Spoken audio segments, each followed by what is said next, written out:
예, 먼저 하나님의 말씀 골로새서 3장 18절에서 20절에 있는 말씀을 읽어드리도록 하겠습니다. 21절까지 있는 말씀입니다.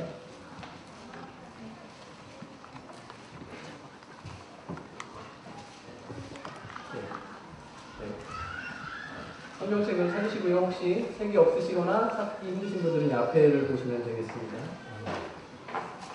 아내들아, 남편들에게 복종하라. 이는 주 안에서 마땅하니라. 남편들아, 아내를 사랑하며 괴롭게 하지 말라. 자녀들아, 모든 일에 부모에게 순종하라. 이는 주 안에서 기쁘게 하는 것이다. 아름다운 찬양으로 하나님께 영광을 돌려주신 우리 찬양대 모든 분들께 감사합니다.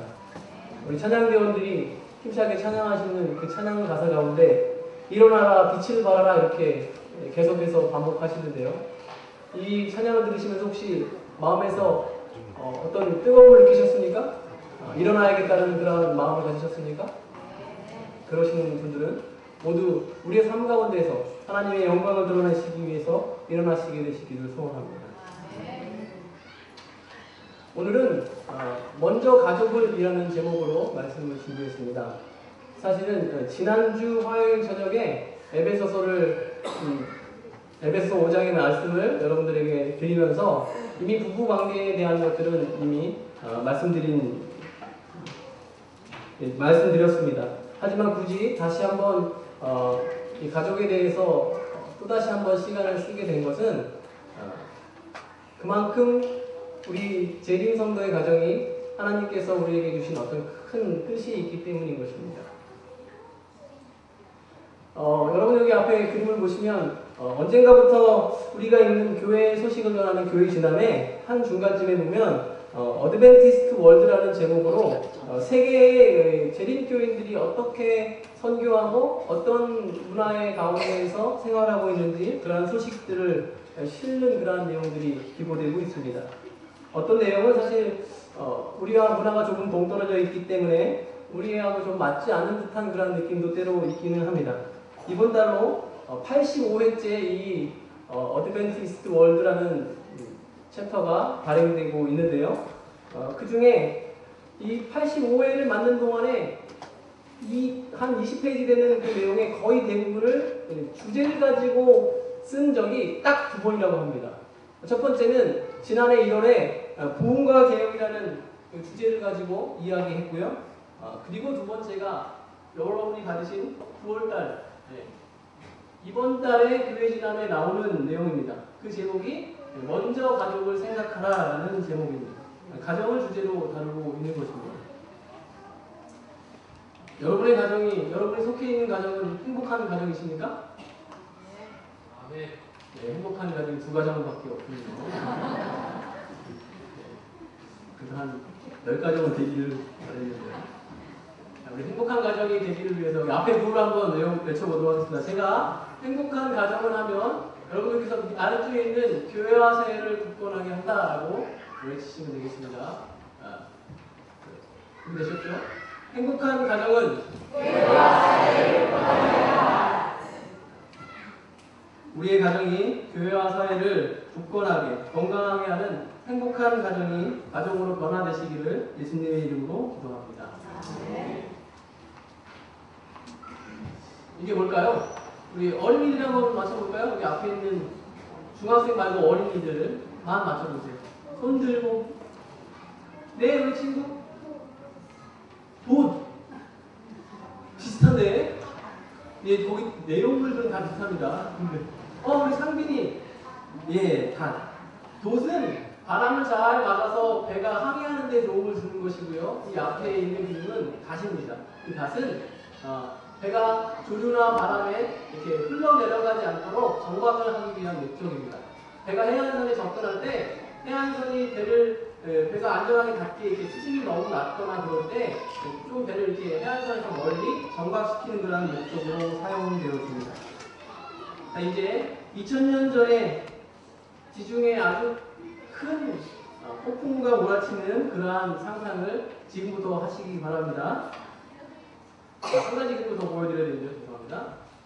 이 옆에 있는 돌멩이로 생긴 이렇게 생긴 닷입니다.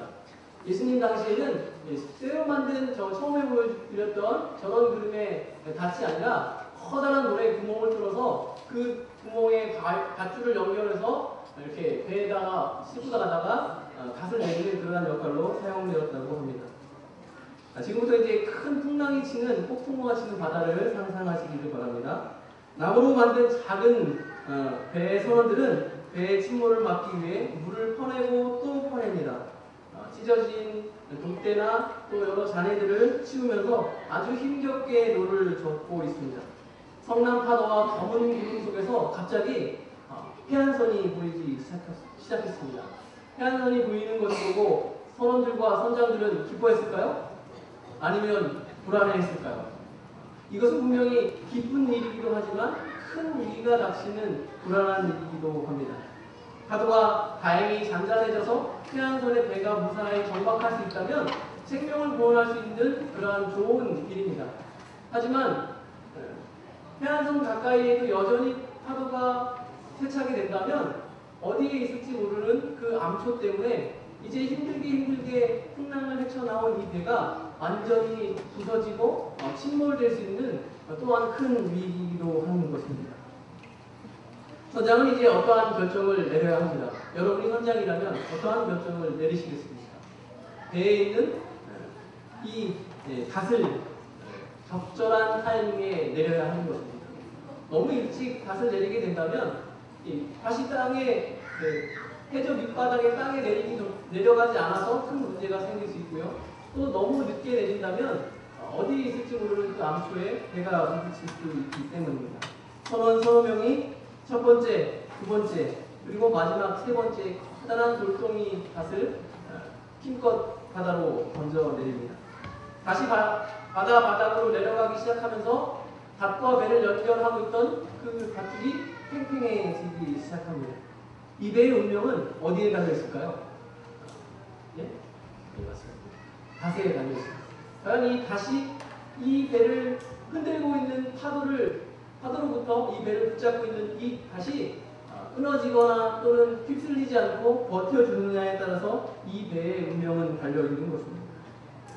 오늘 전 세계의 가정은 어쩌면 심각한 폭풍 속에 있다고 말씀드릴 수 있겠습니다.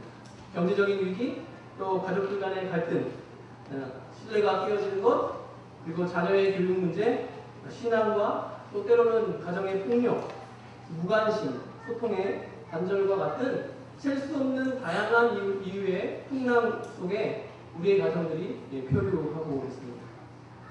성경에도 이렇게 위기에 처해 있는 여러 가정들의 이야기를 말씀하고 계신데요. 우리가 잘 알고 있는 한 가정의 이야기를 살펴보도록 하겠습니다.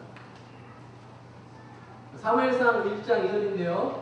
우리 어린이들이 한번 찾아서 큰 소리로 한번 읽어봐 주시겠어요? 네, 어린이 아닌 우리 주예원 학생이 읽어주세요. 중학생 주예원 학생이 읽어주시면 고맙겠습니다. 사무엘상 1장 2절입니다.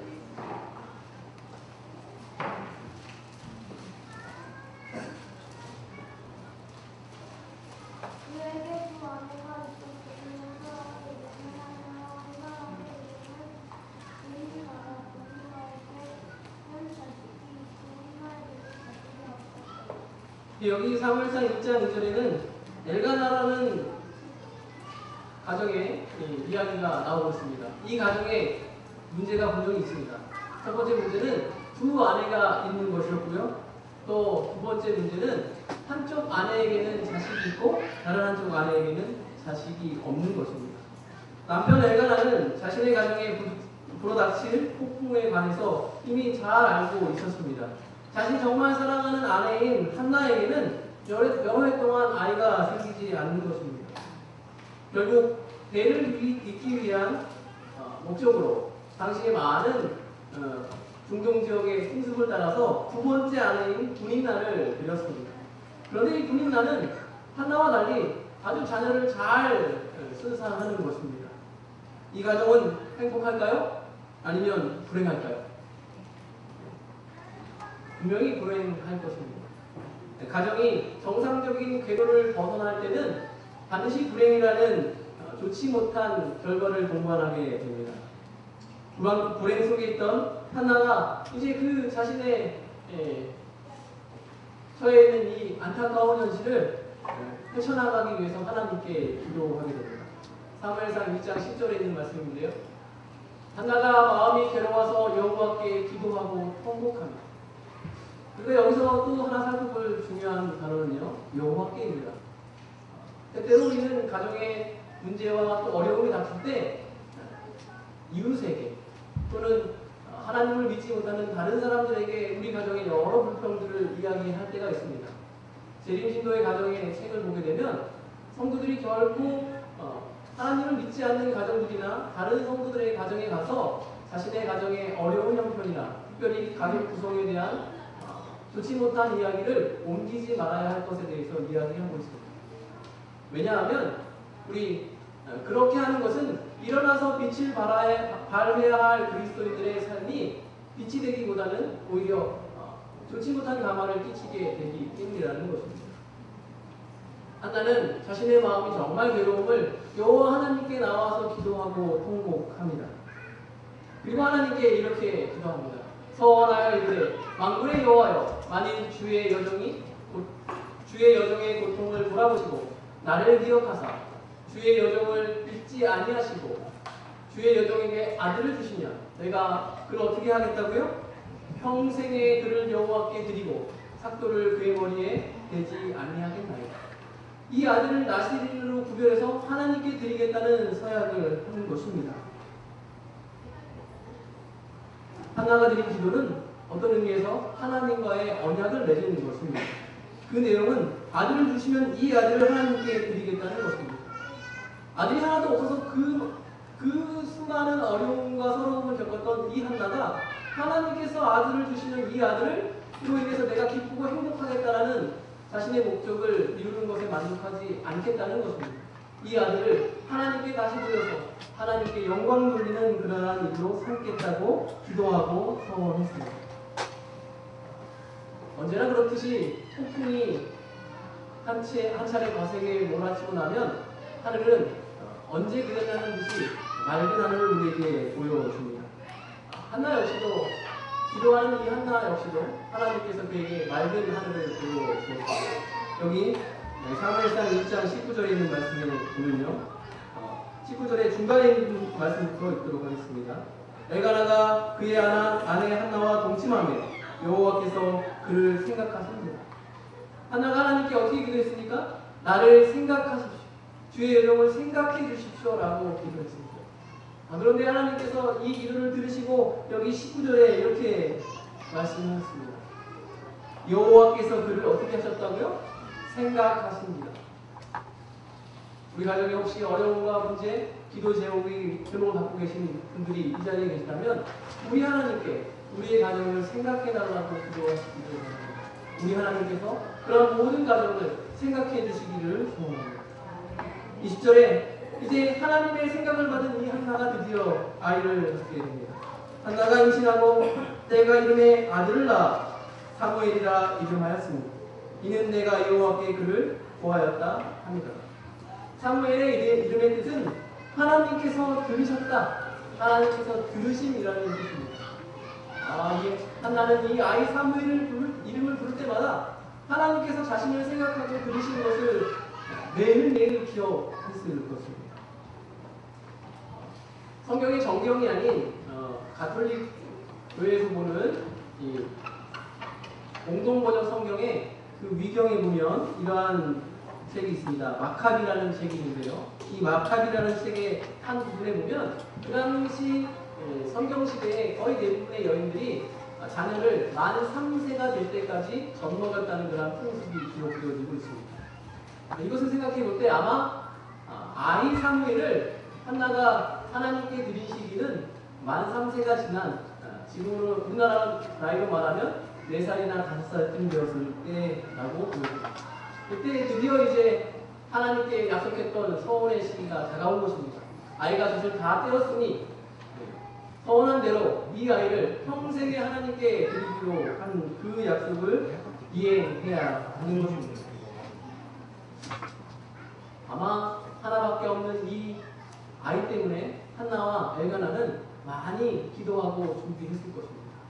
그의 귀한 이 사무엘이 이제 교회로 가서 자라나가게 될 그 교회의 목사님과 가정이 그 교회가 어떤 형편인지를 아마 잘 알고 있었을 것입니다.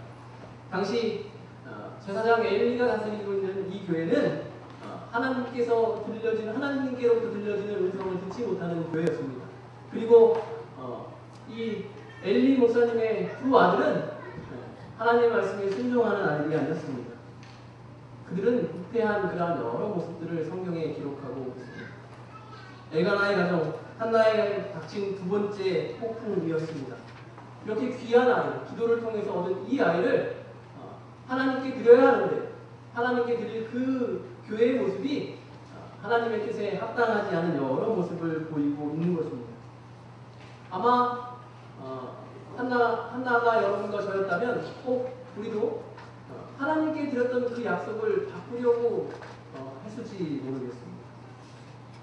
그러나 한나는 이 일로 다시 하나님께 기도하거나 하나님과의 소원을 여러 해 연기하는 그러한 결정을 했다고 성경에 기록하지 않습니다. 한나는 아이 사무엘을 보낼 것을 이미 결정하고 이 아이가 뱃속에 있을 때부터 이 아이가 이제 정한 때가 될 때까지 정말 정성을 다해서 사무엘을 양육했습니다.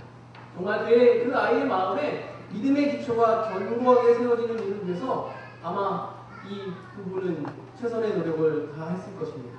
그리고 언약의 시간이 되자 그 아이가 갈 환경에 좋고 나쁨을 따지지 않고 하나님께서 자신에게 주신 가장 소중한 선물을 다시 하나님께 돌려드린 것입니다.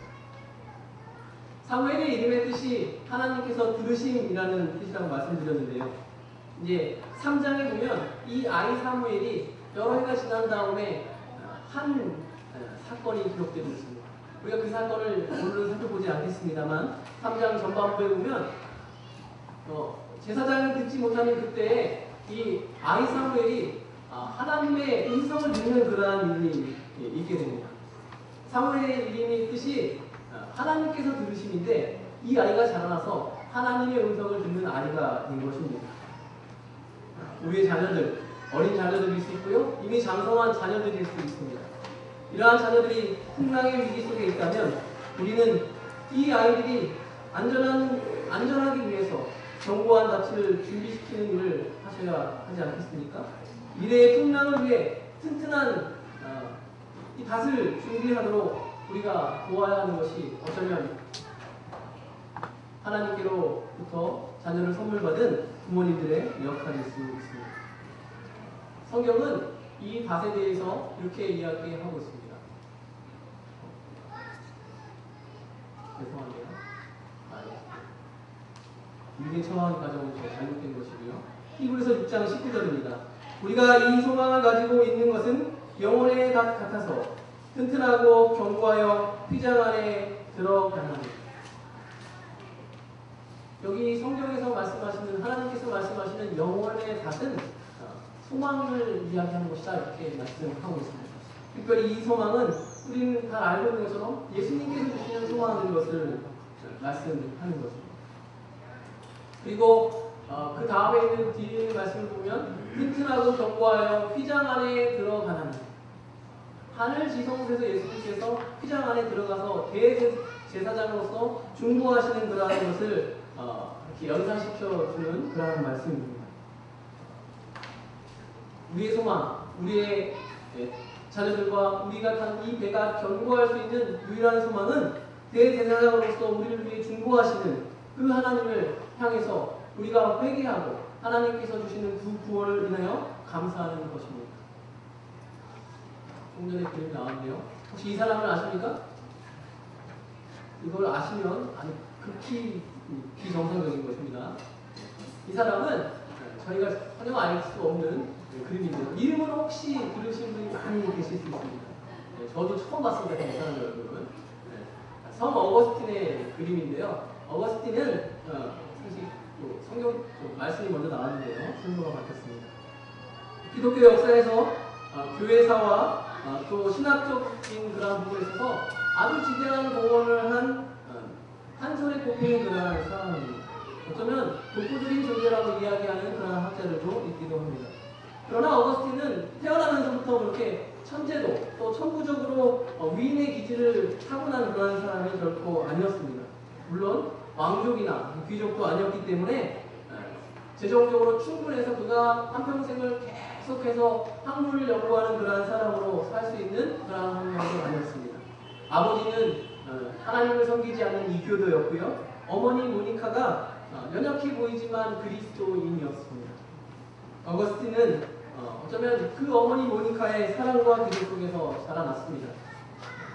하지만 그 어머니의 기도와 사랑이 깊어지면 깊어질수록 이 아이가 하나님 앞에서 견고해지는 것이 아니라 더 큰 사고를 치고 돌아다니는 아이가 되는 것입니다. 결국 17살 때는 그가 자라나고 태어났던 작은 시골 마을에서 떠나서 카르타고라는 곳으로 쉽게 이야기해서 가출을 한 것입니다. 그리고 거기서 이름도 모르는 한 여인을 만나서 10년 동안 생활하게 됩니다.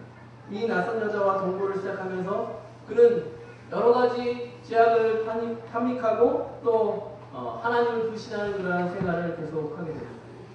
결국 그가 늘 자신을 위해서 기도하는 그 어머니의 부담을 이기기 위해서 심지어는 만이교라고 하는 이방신앙에 빠져서 정말 그리스도를 멀리하면서 살려고 최선의 노력을 다하기도 했습니다. 하지만 10년이 지나서 그것이 다 화제로 돌아가고 결국 다시 어머니가 있는 집으로 돌아오게 됩니다. 이때의 정신을 차렸을까요? 아닙니다. 1년도 채 지나지 않아서 28살이 되었을 때 다시 어머니를 속이고 더 큰 도시로 나가게 됩니다. 그 당시에 가장 큰 도시라고 할 수 있는 로마에 나가서 또 세상의 쾌락과 또 그가 지은 여러 가지 불신의 그러한 생활을 계속 탐닉하게 됩니다. 결국 어거스틴이 31살이 되었을 때 한 교부를 만나서 회심하고 침례를 받게 되었습니다. 그의 삶은 이전에 그의 삶과 전혀 다른 삶으로 완전히 변화되었습니다. 다른 사람에게 복음을 전파하고요. 또 어려운 형편에 있는 사람들에게 그리스도의 사랑을 나누는 그러한 봉사의 삶을 살아가는 사람으로 바뀐 것입니다. 그리고 그의 삶을 하나님께 구별해서 성직의 일을 감당하게 되었습니다. 그리고 그가 마지막에 이제 자신의 책을 이렇게 회고록을 쓰면서 이렇게 이야기합니다. 자신의 책에 어머니에 대한 부분을 이야기하면서 그 어머니 모니카에 대해서 어머니는 눈물로 기다리는 수준이었다라고 호칭하면서 여기 앞에 있는 이야기를 했다고 합니다. 하나님이여, 제가 아버지의 아들이 되었다면 그것은 오직 아버지께서 제게 이런 어머니를 주셨기 때문입니다. 우리 가정에 여전히 기도와 또 도움이 필요한 그러한 가족 구성원이 있다면 우리 믿음 안에 있는 어머니와 아버지가 또 우리의 형제들이 그 가족을 위해서 기도하셔야 하겠습니다. 어머니의 기도와 기다림은 참 대단한 힘을 가지고 있습니다. 영감의 글에서도 어머니의 역할에 대해서 많은 중요한 부분을 언급하고 있는데요. 그 중에 한 이런 말씀이 있습니다. 어머니가 어떠하면 자녀도 그러하다. 어머니들은 좀 긴장하시고 들으셔야 합니다. 여기 잠옷반에 계신 어머니들도 잘 들으세요.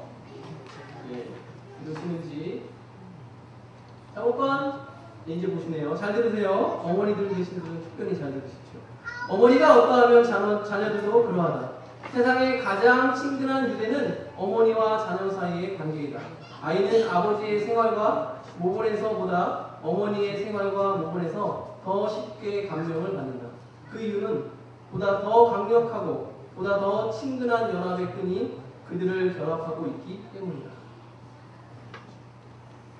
우리 자녀들이 왜 이럴까 하고 고민하시는 그런 어머니들이 계시다면 어머니들의 모습을 먼저 살피셔야 하겠습니다. 또 이제 이미 어머니가 되신 분들을 포함해서 예비 어머니들이 계시고 또 이제 복중에 아이를 가지고 계신 어머니가 오늘은 안 오신 것 같은데 시어머니가 계시니까 듣고 전해주시기 바랍니다. 식사에 있어서 자제함. 어머니는 가장 완전한 자제력을 필요로 한다. 그러므로 어머니는 이를 확보하기 위하여 어떤 신체적, 정신적 혼란에도 대처할 수 있는 만전의 경계를 하여야 한다. 그의 생애는 하나님의 율법과 건강법칙에 따라 규제되어야 한다. 식사가 정신과 품성에 현저한 영향을 끼치기 때문에 어머니는 그것에 특별히 조심하여야 하며 영양분이 있으나 자극성이 없는 것을 먹어서 신경이 안온하고 성질이 침착하게 되도록 해야 한다. 아이를 가지고 있는 어머니들이 또 자녀를 키우는 어머니들이 이렇게 하나님께서 말씀하시는 정결한 음식들을 드셔야 하고 또 그러한 일들을 위해 구별해야 한다라고 말씀하고 있습니다. 오늘날에 많은 영양학자들과 또 청소년들을 상담하고 또 교육하는 이 교육학자들의 여러 연구에 의하면 오늘날의 청소년들 특별히 자녀들이 이렇게 좀 폭력적이고 또 부모님의 말씀에 불순종하고 인내하지 못하고 자신의 화를 참지 못하는 여러 이유 가운데 하나가 어머니께서 정말 정성으로 만들어주신 그러한 음식을 아이들이 먹지 못하고 패스트푸드를 많이 먹기 때문이라는 것입니다. 설탕과 또 많은 화학 그러한 첨가물이 들어있는 과자류나 또 청량음료 또 청량음료 속에는 정말 많은 설탕이 들어있는데요. 이런 것들을 아이들이 섭취하면서 이러한 기질들이 변화되었다라고 이야기하고 있기도 합니다. 그렇기 때문에 우리 어머니들은 우리의 자녀들을 더 단순하고 검소한 그러한 식단으로 조리하여서 그 아이들을 양육할 수 있도록 하는 그러한 노력을 하셔야 하겠습니다. 이제 영화관에 다시 한번 잘 보세요. 이게 중요한 겁니다. 영화는 어머니의 거울이라고 여기 이야기하고 있습니다. 죄송합니다. 지나갔네요. 제가 하나 빼먹었나 봅니다. 재림신도의 과정 267쪽, 268쪽에는요. 영화는 어머니가 자신의 습관과 행실을 비추어 볼 수 있는 거울이다. 1살, 2살, 3살, 4살의 이 어린아이는 어머니의 거울이라는 것입니다. 그래서 예전에 우리 어른들께서 그러한 이야기를 하시기도 합니다. 아이 앞에서는 뭘도 못 드신다고요? 숭늉도 물도 제대로 못 마신다는 그런 말씀이 있습니다. 이때 아이들은 너무 흡수력이 빠르기 때문에 자신의 어머니와 아버지와 가족들이 어떻게 말하고 행동하느냐에 따라서 그 아이들이 그대로 그렇게 반복하고 나와서 이야기하고 행동한다는 것입니다. 그러므로 이 어린 학습자 앞에서 어머니는 자기의 언어 행실에 얼마나 조심해야 하겠는가? 어머니는 어떤 품성의 특성을 막론하고 그것이 자녀들의 성격에서 개발되는 것을 보기를 원하는 품성을 먼저 자기 자신 속에 개발시켜야 한다. 우리 아이가 하나님 앞에 순종적이고 말씀을 사랑하는 그러한 자녀가 되기를 원하십니까? 우리 작업반에 계신 어머님들, 우리 자녀들이 하나님의 말씀에 순종하는 아이가 되시기를 원하십니까? 네. 웃으시는데요. 네, 그렇게 동의하는 것으로 생각하시고요. 그렇다면 우리 어머니들께서 먼저 하나님 말씀에 순종하시고 말씀에 따라서 살기로 결심하시고 그렇게 사는 모습을 영화 단계에 있는 우리 자녀들에게 보여주셔야 합니다. 사실 제가 이러한 이야기를 할 충분한 자격이 없기 때문에 영감의 글을 계속 인용해서 말씀드리고 있는 것입니다. 저를 포함해서 성급한 남편들에게 하나님께서 이러한 말씀을 주셨습니다. 여기 앞에는 없는데요. 야고보서 4장 7절에는요. 마귀를 대적하라. 그리하면 너희를 피하리라. 하나님을 가까이 하라. 그리하면 너희를 가까이 하시리라. 우리 부모님이 하나님을 더 가까이 하면 가까이 할수록 하나님께서 우리를 가까이 하시겠다는 말씀입니다. 그리고 꼭 기질적으로 조급하거나 아이들에게 이렇게 아이들을 기다려주지 못하고 남자들은 대부분 그렇죠. 이렇게 결론을 먼저 이야기하기를 좋아합니다. 이렇게 해라. 이렇게 하는 게 좋겠다. 아이들을 권유하지 못하고 오히려 이렇게 명령적인 그런 말을 많이 사용하는데요. 저를 포함해서 그런 모든 아버님께서 들으시기를 바랍니다. 그런 분들이 해야 할 기도를 영감의 글에 그대로 이렇게 올려놓았습니다. 오 하나님이여 나를 도우사 시험을 이기고 모든 괴로움과 분노와 나쁜 말을 나의 마음에서 물리치도록 하시옵소서. 주의 온유하심, 주의 겸손하심, 주의 오래 참으심, 그리고 주의 사랑을 내게 주시옵소서. 나의 구속자에게 욕을 돌리지 않게 하시고 나의 아내와 나의 자녀들 그리고 믿음 안에 있는 형제 자매들의 말과 동기들을 오해하지 않게 하시옵소서. 나를 도우사 나로 친절하고 불쌍히 여기며 부드러운 마음씨를 가지고 용서할 수 있게 하시옵소서. 나로 나의 가정에 있어서 참된 가정의 띠가 되게 하시고 남에게 그리스도의 품격을 나타내도록 도우소서. 오늘 계속해서 가정에 대한 이야기를 하고 있는데요. 공교롭게도 우리 가운데는 이렇게 가족 구성원이 다 구성되지 않은 그러한 가정들도 꼭 있습니다. 그러한 가정에 계신 분들도 실망하지 마시고 재림 친구의 가정이나 9월달 지남에 보시면 혼자 신앙하는 그러한 성도들을 위한 또 결혼을 준비하는 우리 청년들을 위한 그런 많은 좋은 권면들이 있으니까 특별히 우리 결혼을 앞둔 청년들은 꼭 그 책을 잘 보시고 그 말씀에 합당한 배우자를 얻기 위해 기도하시고 준비하시게 되기를 바랍니다. 이제 가족의 신앙에 있는 신앙의 그 모습을 보도록 하겠습니다. 부모들은 자녀에게 단호하고도 완전한 자제력을 가지고 무엇을 하여야 하고 무엇을 하여서는 안 된다는 것을 말하기 위하여 하나님의 위치에 서 있다. 부모님들은 하나님의 위치에 대신 서 있는 존재라는 것입니다. 특별히 우리 자녀들을 마음대로 할 수 있도록 풀어놓아서는 안 된다는 것입니다. 친절과 자제로 그들을 위하여 행하는 모든 노력은 그들의 품성의 단호함과 결심의 요소를 개발시킬 것이다. 아버지와 어머니는 자녀가 독재하는 것을 생각하지 아니하듯 더 이상 안식일을 어기는 것과 종교적 예배와 가족의 기도를 등한히 하는 것에 대해 생각하지 않도록 이 문제를 일찍부터 반드시 해결할 의무가 있다. 이러한 의무들은 아이들이 커서 고민할 것이 아니라 이미 어려서부터 분명하게 아이들에게 교육하고 가르쳐야 한다는 것입니다. 부모들의 손이 친히 방책을 세워야 한다. 영암의 그런 이외에도 우리 가족이 가지고 있는 여러 고민에 대해서 또 여러 문제에 대해서 아주 좋은 해결책들을 제시해주고 있습니다. 무엇인가 잘 진행되지 않을 때 그 해결책들은 대부분 기본에서 다시 시작하고 점검하는 일부터 찾을 수 있게 되는 것을 경험하게 됩니다. 세계 제1교회가 특별히 2012년 9월 이 지남에 가족이라는 주제를 가지고 세계의 모든 가정이 위기의 상황 가운데 놓여있는 이때 가정을 어떻게 하면 하나님의 뜻으로 회복시킬까에 대한 관심을 갖고 있는 것은 매우 중요한 것이라고 생각합니다. 하나님께서 어쩌면 우리를 부르실 때 아들이라고 부릅니다. 또 우리가 기도할 때 우리 하나님을 아버지라고 부릅니다. 하늘에 있는 백성의 관계도 역시 가정 구성원의 그러한 관계와 동일한 것을 우리가 볼 수 있습니다. 그렇기 때문에 우리의 가정은 더 행복하고 건강해질 수 있도록 노력하고 그 일을 위해서 기도하고 또 준비하셔야 하는 것입니다. 하나님을 올바로 섬기는 성도들의 가정은 예수님과 동행하는 행복과 감사 그리고 예배를 가지는 그러한 가정이 되어야 하겠습니다.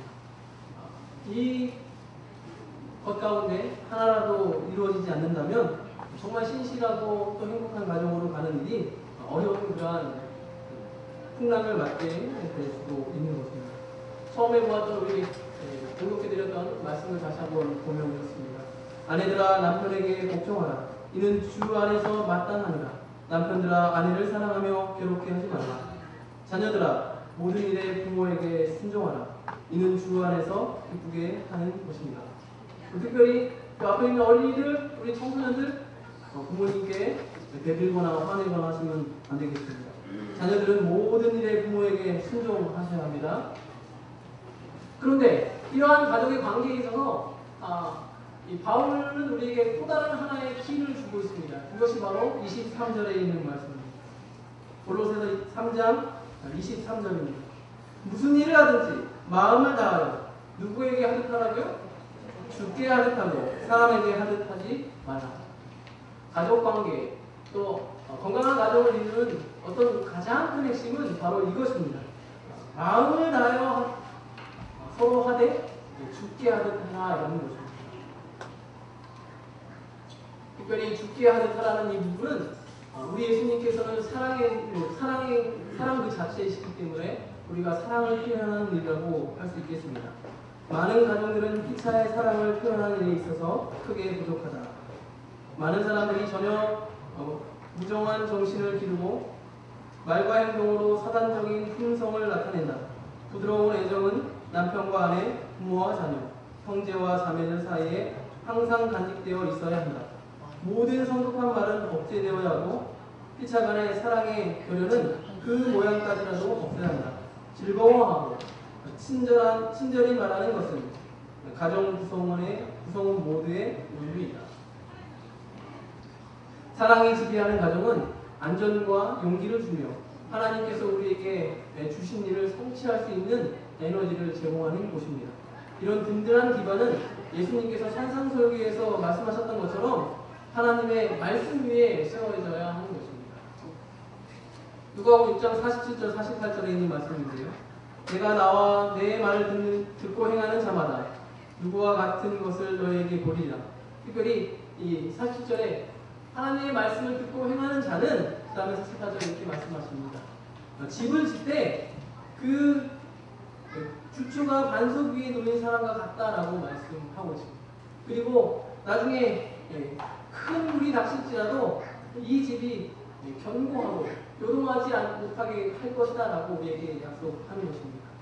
우리의 가정이 또 세상의 모든 가정이 여러 풍랑으로 위협받고 있을 때 우리의 가족이 우리의 자녀들이 하나님의 말씀의 주초 위에 굳게 선다면 비록 풍랑이 셀지라도 여기 약속하신 말씀처럼 요동하지 않고 하나님의 말씀에 승리하는 그러한 자녀들이 될 것입니다. 예수 그리스도를 우리의 배의 가치로 굳게 연결되어 있을 때 우리는 하나님께로 이끌리게 될 것입니다. 함께 참여하고 기도하는 영감적인 가정 예배를 통해 풍성해진 가족들은 어떤 일이라도 저항할 수 있는 영적인 힘을 분명히 가지게 될 것입니다. 저를 한번 따라해 보시겠습니까? 그림을 먼저 봐야 되는데.